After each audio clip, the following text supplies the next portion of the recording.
ছোঁয়া, এবারে তুই কি ড্রেস করবি? সেটা তো তোকে বলবো না। তাহলে আমিও বলবো না। এই তোরা কি লাগাচ্ছিস রে?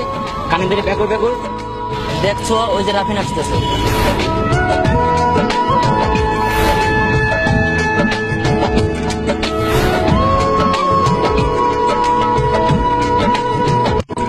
কেমন আছিস তোরা? নতুন মোবাইল কিনছিস মনে হয়, দেখি। দেখি দেখি, আমি একটু দেখি।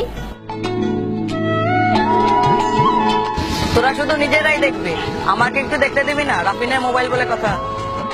আচ্ছা রাফিন, নতুন ফোন কিনলি তা একটা পার্টি দিবি না? পার্টি? আচ্ছা ঠিক আছে, তোদের জন্য আমি আমার জীবনটাও দিয়ে দিতে পারি, আর এ তো সামান্য একটা পার্টি। আচ্ছা ঠিক আছে, দেবো পার্টি।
আচ্ছা তোরা বস, আমি বিলটা দিয়ে আসি।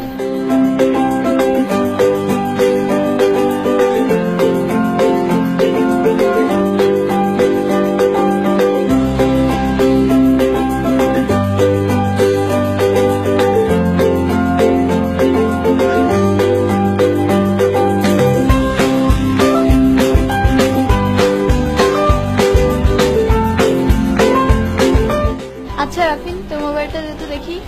মোবাইল? মোবাইলটা তো বাড়িতে রেখে আসছি। তুই না মিথ্যা কথা বলিস না, তাহলে মিথ্যা কথা বলছিস কেন? সিরিয়াসলি তোরা বিশ্বাস করিস না? মোবাইল তো আমি বাড়িতে রেখে আসছি। বাড়িতে রেখে আসছিস? তাহলে এটা কি?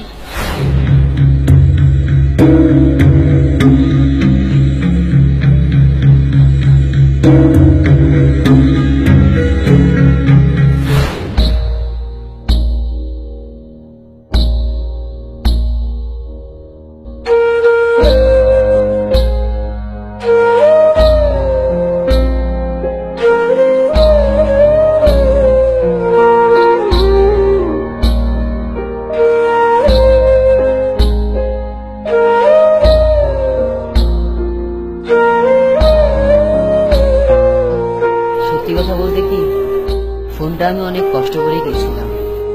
যেমন আমি টিফিনের টাকা, পকেট খরচের টাকা এবং আরো অনেক ভাবে টাকাটা জমিয়ে আমি ফোনটা কিনেছিলাম।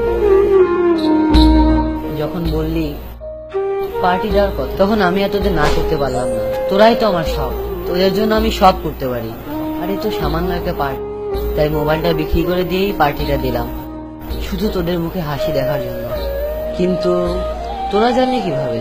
কালকে যখন পার্টির কথা বললি, তখনই আমার সন্দেহ হয়েছিল যে তুই কিছু একটা করবি। তারপর তোর পিছু পিছু গিয়ে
রাফিন, তুই আমাদের বেস্ট ফ্রেন্ড, তোর কাছ থেকে এটা আশা করিনি।